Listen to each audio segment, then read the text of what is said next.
Hello साथीहरु नमस्कार। धेरै दिनपछि आज फेरि हामी गोरखापत्रमा प्रकाशित लोकसेवा वस्तुगत प्रश्न उत्तर लिएर हामी उपस्थित भइसकेका छौं।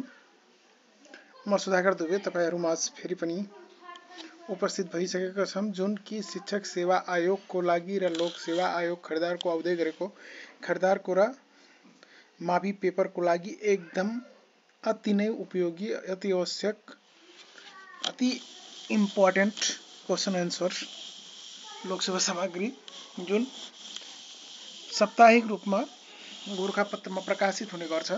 त्यो सामग्री अझ प्रकाशित मिति 2081 साल चैत महिनाको 6 गते प्रकाशित सामग्री लिएर म उपस्थित भइसकेको छु, जुन कि क्वेशन नम्बर 1 मा रहेको छ। ट्रान्सपेरेन्सी इन्टरनेशनलले सन् 2025 फेब्रुअरी 11 मा सार्वजनिक गरेको भ्रष्टाचार अवधारणा सूचाङ्क अनुसार नेपाल कतिऔं स्थानमा रहेको छ?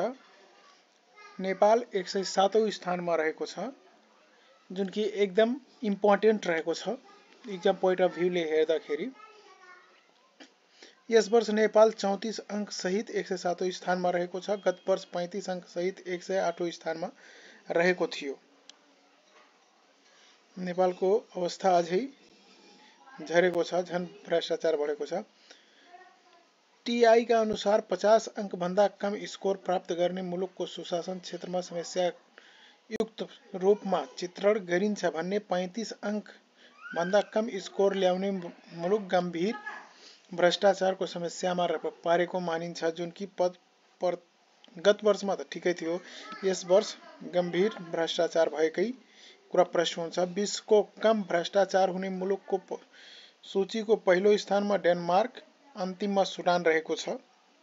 यस सूची छिमेकी राष्ट्र चीन 43औं स्थानमा 43 अंक सहित 76औं स्थानमा रहेको छ भने ट्रान्सपेरेन्सी इन्टरनेशनल यो प्रतिवेदन विश्व bank, world economic forum, global insight, ट्रान्सलेटरल foundation, world justice project, varieties of democracy project समेत गरी 6 वटा संस्थाहरूले सर्वेक्षणका आधारमा तयार पार्ने गर्छन्, जुन कि यहाँ दिएको छ टप 5 देशको। यो पनि हेर्न सक्नुहुन्छ कति अंक प्राप्त गरेछन्। ल लास्टको 5 अंक पनि दिएको छ, जुन कि बढी भ्रष्टाचार हुने मुलुकहरुमा पर्छन्। सार्कमा के स्थान रहेको छ? सबभन्दा तल भुटान, सबभन्दा माथि श्रीलंका होला, अझै तल होला श्रीलंका, अफगानिस्तान, तर सबभन्दा राम्रोमा श्रीलंका हुनुपर्ने 32, 38 सहित मालदिप्स। सबभन्दा राम्रो भुटान भ्रष्टाचारको हिसाबमा, सबभन्दा खराब अफगानिस्तान। दोस्रोमा रहेको छ नेपाल प्रहरीको 31औं महानिरीक्षक आइजिपी मा को नियुक्त भएका छन्? एकदम चर्चित, एकदम योग्य व्यक्ति दीपक थापा 2081 साल चैत महिनाको 4 गते मन्त्री परिषदको निर्णयबाट प्रहरी महानिरीक्षकमा नियुक्त भएका छन्। उहाँ 31औं प्रहरी निरीक्षक हुनुहुन्छ। बसन्त कुँवरको चैत 4 गते अवकाश भएपछि उहाँ फेरि नयाँ महाप्रहरी निरीक्षकमा नियुक्त हुनुभएको छ। काठमाडौँ विश्वविद्यालय केयू को उपकुलपतिमा कसलाई नियुक्त गरिएको छ, जुन 4 गते नियुक्त गरिएको हो? प्राध्यापक डाक्टर अछुत वाग्लेलाई गरिएको छ। 4 गतेको निर्णय अनुसार यो पनि भएको छ। प्रसिद्ध साहित्यकार लील बहादुर छेत्रीको निधन कहिले भएको हो? 2081 फागुन 29 गते। नेपाली साहित्यमा महत्वपूर्ण योगदान पुर्याएका प्रख्यात लेखक छेत्रीको 92 वर्षको उमेरमा असामयिक गुवाहाटीमा निधन भएको हो।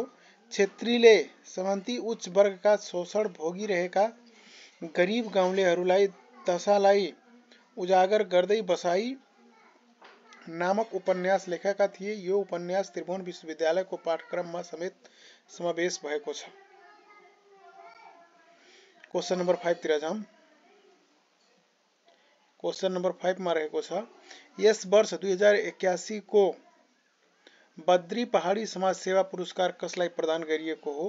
सामाजिक अभियन्ता पूर्व राजदूत पदम सुन्दासलाई प्रदान गरिएको हो। मानव अधिकार तथा शान्ति समाजको कार्ययोगी बद्री पहाडी समाज सेवा पुरस्कार सुन्दासलाई प्रदान गरिएको हो। यसको राशि 1,10,000 रुपैयाँ रहेको छ।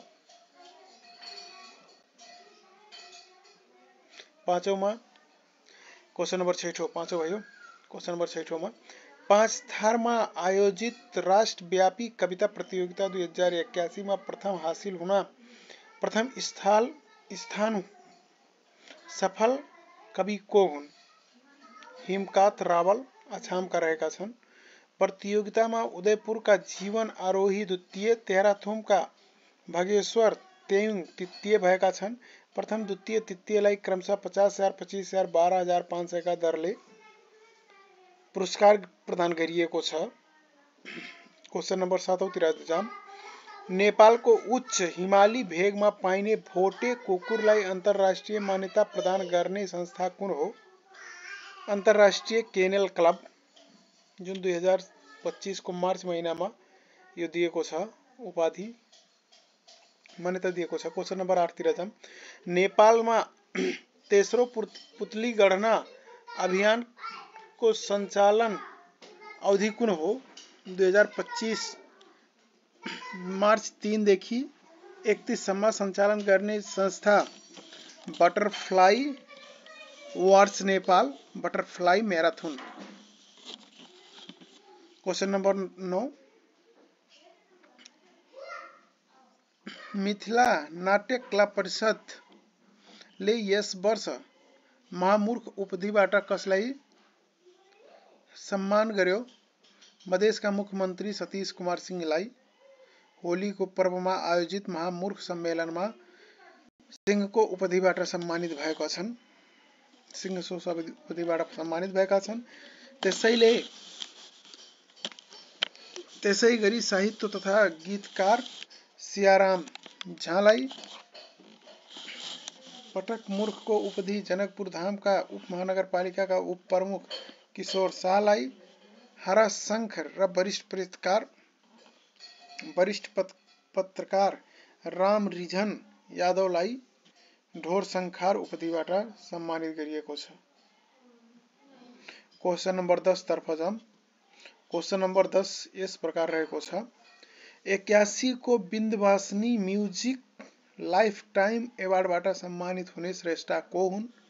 गीतकार राजेन्द्र थापा। पुरस्कार राशि 1 लाख रुपैयाँ रहेको छ। जुनकी विन्ध्यवासिनी संगीत साधनाका सम्मान गायिका संगीता साकी भएको छन्, जसको 50,000 रुपैयाँ राशि रहेको छ। प्रेमध्वज संगीत रत्न सम्मान गायिका निशा देसार, राशि 25,000 रुपैयाँ। झलकमान लोक संगीत सम्मान गायक शिरीष देवकोटा। विन्ध्यवासिनी कला पत्रकारिता सम्मान पत्रकार शारदा थापा भएको छन्, जसको राशि 25,000 रुपैयाँ रहेको छ।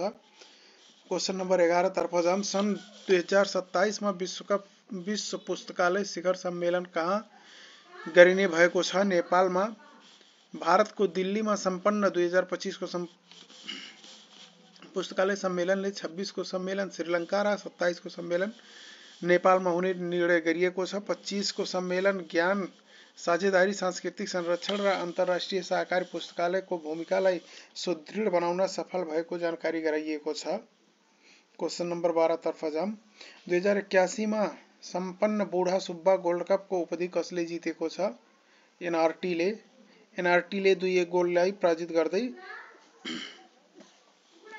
बुढा सुब्बालाई पराजित गर्दै उपाधि हात पारेको हो। क्वेशन नंबर 13 मा जाम। मिसेस नोबेल नेपाल 2025 को उपाधि जित्ने युवती को हुन्? सन्ध्या लामिछाने। उपाधिसँगै उनले Nepal fashion and entertainment award 2025 जापानका लागि इन्ट्री प्याकेजमा समेत प्राप्त गरेकी हुन्। उपविजेता स्वर्ण जोशी, दोस्रो उपविजेता सहविजेता रेखा भट्टराई भएको छन्। Joy model hunt Nepal season 9 को उपधि विजेता प्रतिभा को हुन्? विशेष बिष्ट र नेहा बुढा। नेपालमा क्वेशन नम्बर 15 नेपालमा हाल चरा प्रजातिको संख्या कति रहेको छ? 898, जुन विक्रम सम्वत 2081 को फागुनमा गणना गरिएको हो। पछिल्लो पटक भेटिएको चरा बैजाङ्गी बुन्जे चरा पर्पल रम्प सनबर्ड भनेर चिनिन्छ इंग्लिशमा। यो चरा भारत, बंगलादेश, म्यानमार, श्रीलङ्कामा पाइने गरेको छ। झापाको काकरभिट्टामा फेला पारिएको हो। यसअघि पुसमा खैरो झाडी pesto brown Bush bubbler Chitwan दिव्यनगरमा फेला परेको थियो। क्वेशन नम्बर 16 पोखरा भ्रमण वर्ष 2020 मा कति पर्यटक भित्र्याउने लक्ष्य राखिएको छ? 20 लाख। भ्रमणको अवधिमा स्वदेशी तथा विदेशी गरी 20 लाख पर्यटक भित्र्याउने मुख्य लक्ष्य रहेको छ। महानगरले पोखरा घुम्न चाहने आन्तरिक तथा बाह्य पर्यटकलाई लक्षित गरी भ्रमण वर्ष मनाउन लागेको हो। पोखरा विश्वकै चर्चित trekking trail Annapurna circuit gateway पनि हो। भ्रमण वर्ष स्वदेशका 5 र विदेशका 10 सहर गरी भागिनी सम्बन्ध स्थापना गरिने पर्यटन क्षेत्रलाई लक्षित गरी पोखरामा टुरिज्म इन्भेस्टमेन्ट समिट आयोजना गरिने महानगरले 81 फागुन 3 मा पोखरा भ्रमण वर्ष औपचारिक रूपमा घोषणा गरेको हो, जुन कि 2080 चैत 4 मा पोखरालाई पर्यटकीय राजधानी समेत घोषणा भइसकेको छ। 17 नम्बरमा क्वेशन नम्बर 17 बागमती प्रदेश सरकारद्वारा सञ्चालनमा ल्याइएको बागमती प्रदेश विश्वविद्यालयले तयार पारेको वेबसाइटको उद्घाटन कहिले भयो? 81 फागुन 21 गते। यसको प्रस्तुतकर्ता रहेको छन् टङ्केसी सर। उहाँलाई धेरै धेरै धन्यवाद हामीलाई यो सामग्री उपलब्ध गराएर सहयोग गर्नुभएकोमा। हवस्, थ्याङ्क यू।